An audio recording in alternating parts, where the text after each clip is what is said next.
Hey everybody, Ben Beck here for Next Level Radio, and Adam and I are back with another guest spotlight. This time around we spoke with George Escobar, who came on our show to talk about his new film, Alone Yet Not Alone, which he both co-directed, co-wrote, and actually co-produced at the same time. George was actually really fun to talk to. He was very insightful, especially when it came to the filmmaking process. So please make sure you go and you see Alone Yet Not Alone in theaters beginning this Friday, June 13th. For more info on Alone Yet Not Alone, you can go to aloneyetnotalone.com, or you can follow the movie on Twitter at AYNA The Movie. For more interviews and shows from us here at Next Level, go to nextlevelradioonline.com. You can follow us on Facebook, facebook.com/nextlevelradioonline, and be sure to follow us on Twitter at NXT Level Radio. Be sure to subscribe to us on iTunes and YouTube if you haven't already, and in the meantime, please sit back and listen to this great interview with director and writer George Escobar.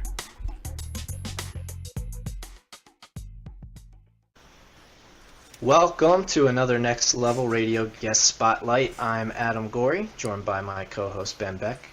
Tonight's guest is here to talk about his new film, Alone Yet Not Alone.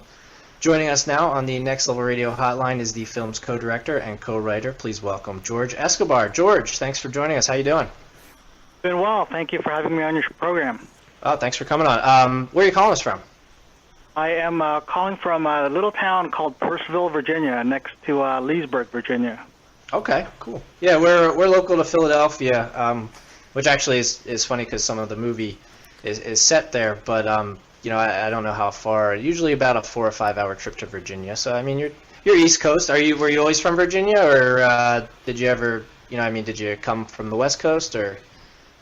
Yeah, I grew up in Southern California, went to the American Film Institute in Los Angeles, and made my way to the East Coast. Okay, what made you want to come to the East Coast from LA or from California? I was following my wife. Okay, that's okay. I mean, I did the same thing. I mean, not quite that far. Maybe I only moved about a half hour from where I was from, so you got me beat there. But like I had mentioned, your new film coming out this Friday, Alone Yet Not Alone, June 13th.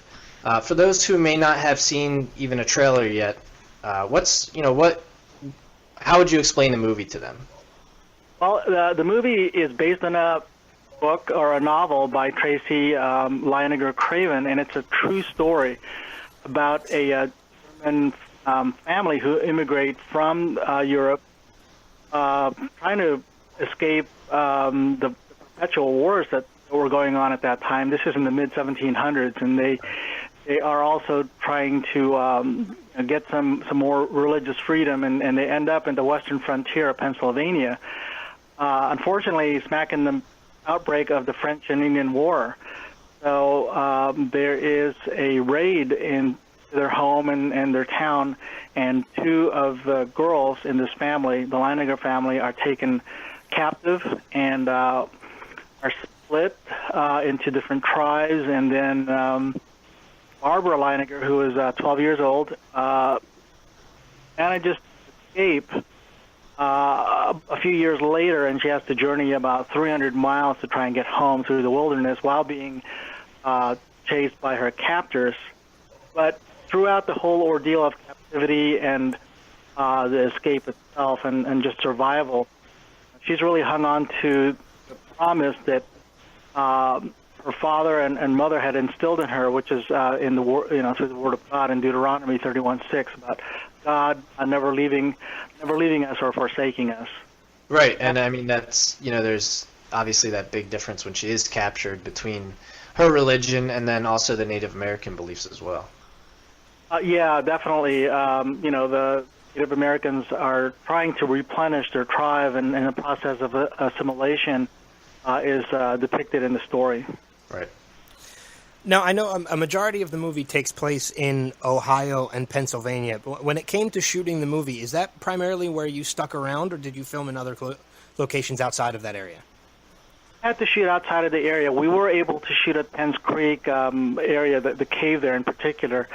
But we really couldn't go back to the original location because it's mostly developed farmland now.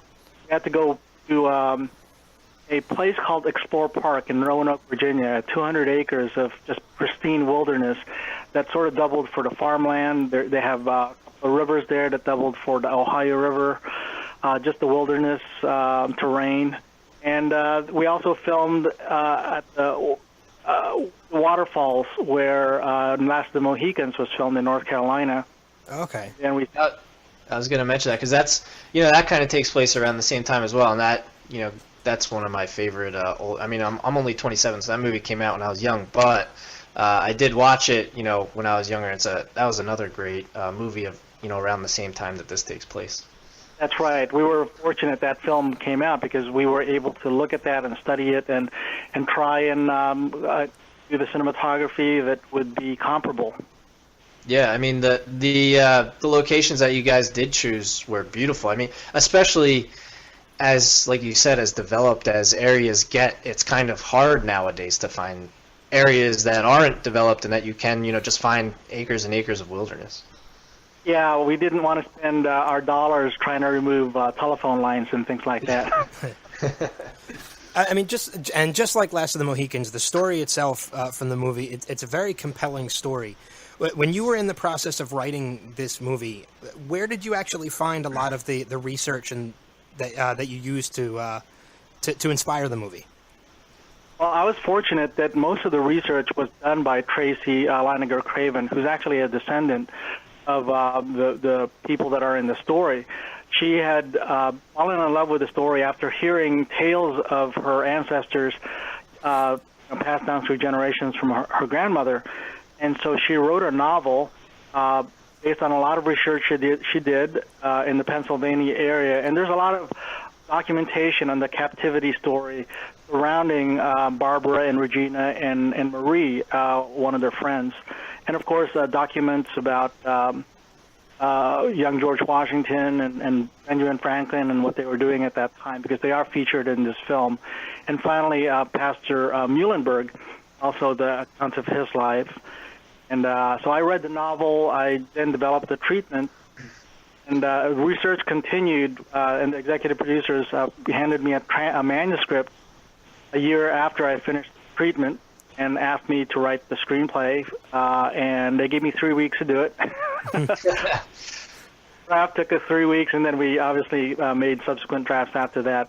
It was highly intense moment there. Well, you did a good job for 3 weeks, I'll tell you that.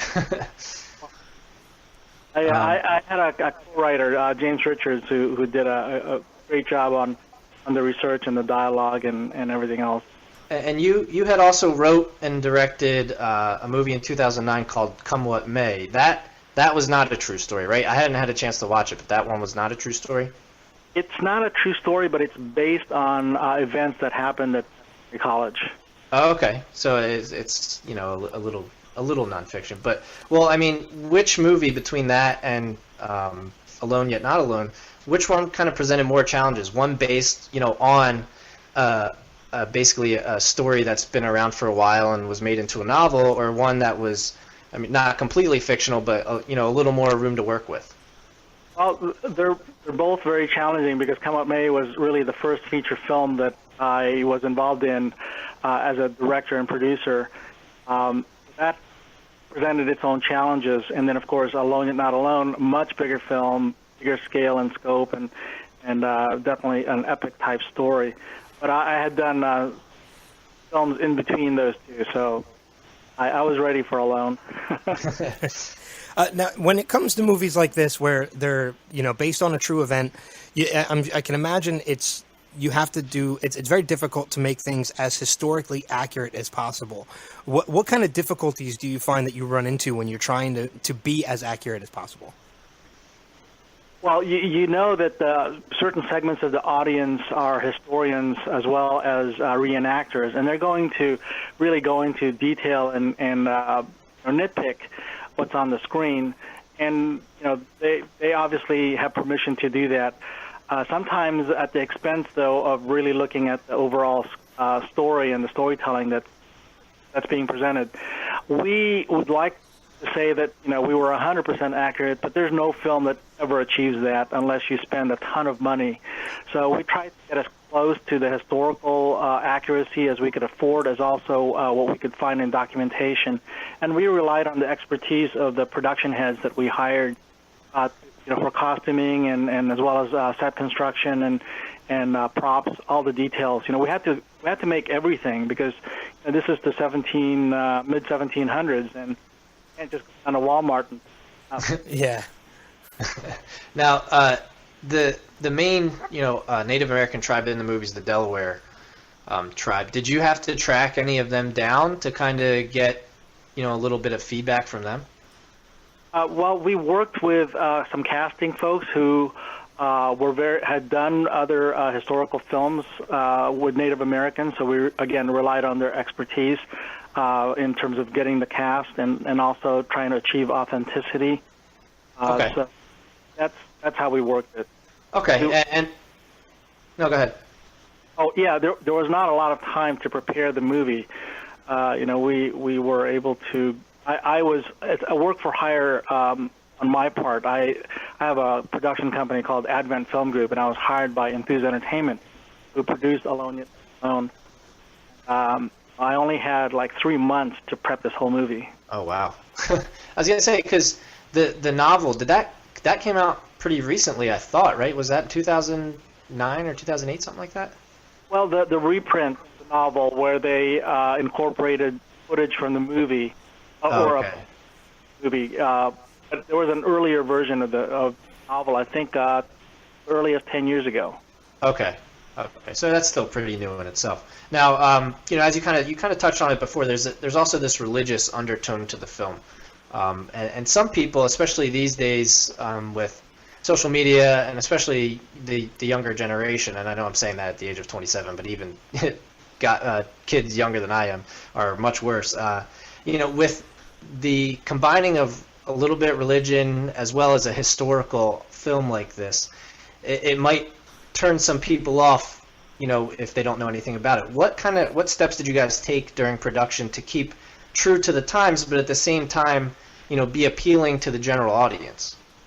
Yeah, that's a great question because, you do need to remain true to the characters, their situation, and the times. How did people approach the Bible? What kind of spiritual rituals were around. At the same time, you have to remain true to what is in the biblical text. One of the best ways that actually we were able to bring all of it together is the song that was composed by Bruce Broughton and the lyrics by Dennis Spiegel. That is sort of the unifying glue for the entire story because it has the movie in the song, which is that, through whatever trials, tribulations, and triumphs in our lives we encounter, God is with us. He'll never leave us or forsake us. Hence, we could feel alone, yet we're never actually alone. Right. What's remarkable about that song is when we commissioned Bruce Broughton, he was brought to me by one of our executive producers in Wales who had produced Amazing Grace and the Christie TV series. So he knew a lot about historical films and how to produce them well. So he brought Broughton into the production, and we asked Bruce, hey, Bruce, could you write something that's appropriate for 1755, hymn-like, prayerful, reverential, and yet it has to resonate with a modern audience? And by the way, could you make it be as classic as Amazing Grace, perhaps? Do you think you can do that? And I think he came close. It's a beautiful song, and I think it's going to be a timeless classic. Yeah, I was just going to say, you did a good job. How long did actual production on the movie last? I don't know if we had brought this up or not, but how long did the actual production, like the filming process, take? Yeah, the actual principal photography or physical production, it was about 45 days with almost 6 weeks of high, intense pre-production, at the locations, and then almost a year-long post-production. There are a lot of visual effects in this film, actually. We couldn't, when you see the boats enter the river as the Native Americans are fleeing the attack, there's only, I think, like 4 or 5 canoes that we could muster. Really? Like a couple dozen. Yeah, I was gonna say you can't even. I didn't even realize that. I was thinking too, like during watching, I was like, oh, they must not have needed to do too much as far as visual effects, but obviously I was wrong. A lot of visual effects in that movie. Yeah. Was the weather pretty cooperative when you were filming in Virginia for that long?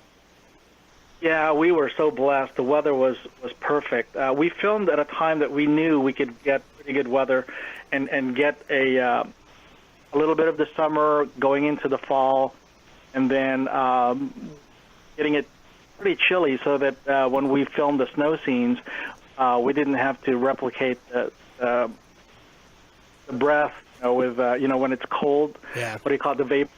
Yep. Yeah. Those are authentic vapors if you see them. Oh, cool. It was cold. Yes, I'm sure in those the outfits they had, the costumes, that probably didn't help.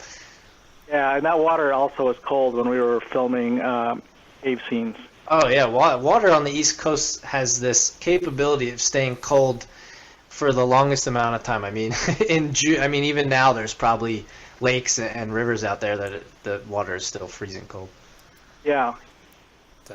Well, I know we're getting ready to, and we're getting short on time with you, but I know, at least on our end, but usually how we like to wrap up our interviews is we like to do what we call our rapid fire questions. Okay. Basically, all they're just 3 or 4 questions. They're very short, very simple questions. All you have to do is just answer with the first thing that pops into your head. You don't have to go into too many details. They're just really easy questions. Okay. Do you think we have time to talk about one more item here as far as... Oh, yeah, absolutely. Anything you want to talk about, we can talk about. Yeah, I would love to just talk about how important making time and effort to be at the opening weekend, because that's when Hollywood really pays attention whether a movie is going to be successful or not, and indicates whether we should make more movies like that. Well, you said the movie opens this Friday. Is it limited release or is it a nationwide release?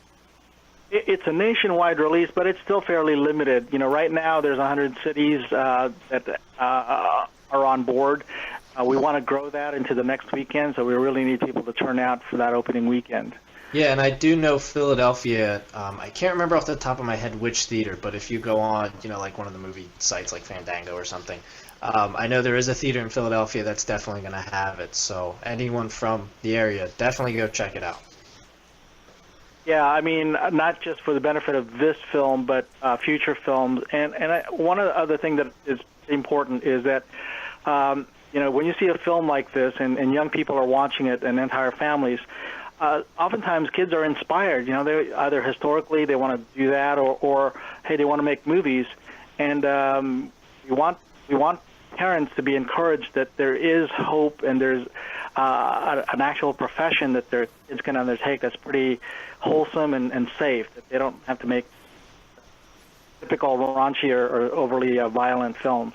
Yeah. Oh, yeah, definitely. And I mean, the fact that, it's a great way that makes, especially a movie like this, it makes history interesting. I mean, I learned stuff that I had forgot from learning back in high school and grade school. And it made me, even watching the film, I whip out my phone real quick and Google some stuff while I'm watching it to learn a little bit more. Oh, great. Thank you. I'm glad that worked for you.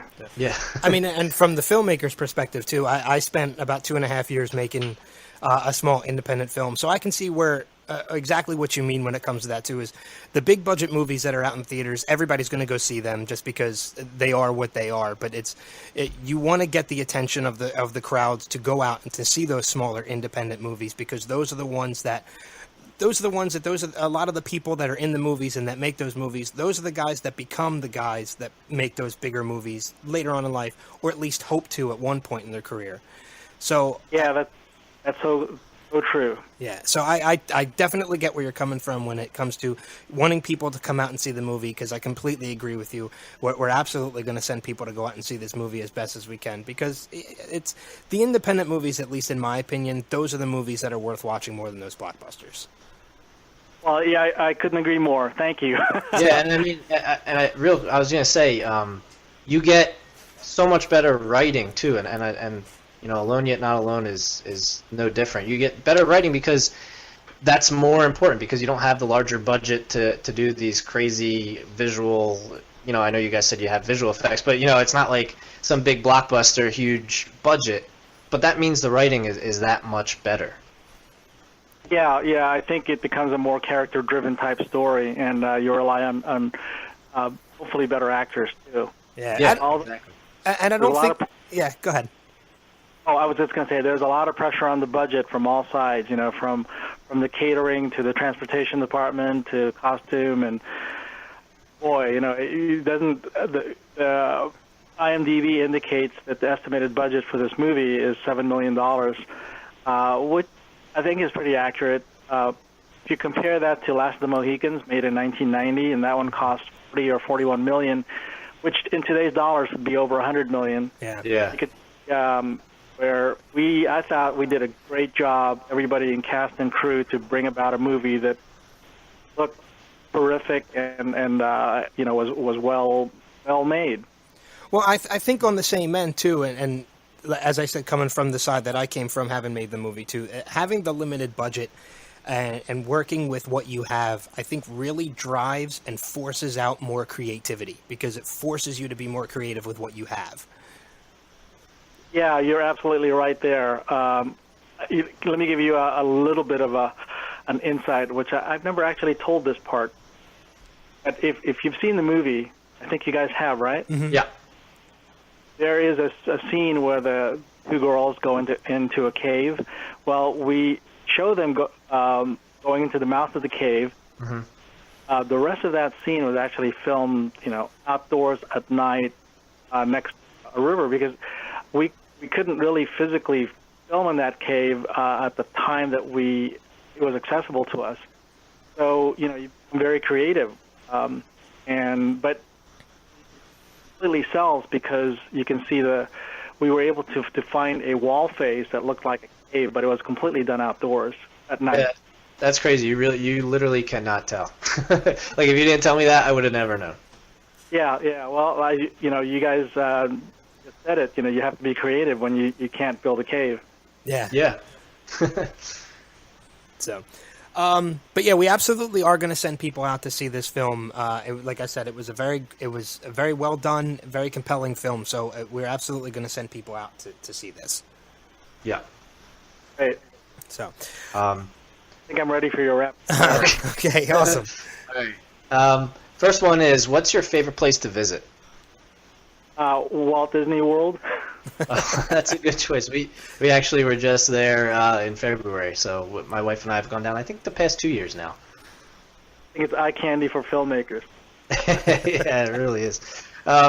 If you were directing a movie about your life, who would you cast to play yourself? Oh, great question. I would love to have Jimmy Stewart play me. Okay. Third one. Don't look any way alike. Oh, that's okay. It doesn't have to. Well, hey, Robin Williams didn't look anything like Patch Adams. I was gonna say. And that worked. Yeah. Third one is, what's your favorite piece of technology? That would have to be Macintosh. Okay, just all of it? Yeah, that computer changed my life. Last one. Who has had the biggest influence on you in your life? My wife. One that is a much better person. There you go.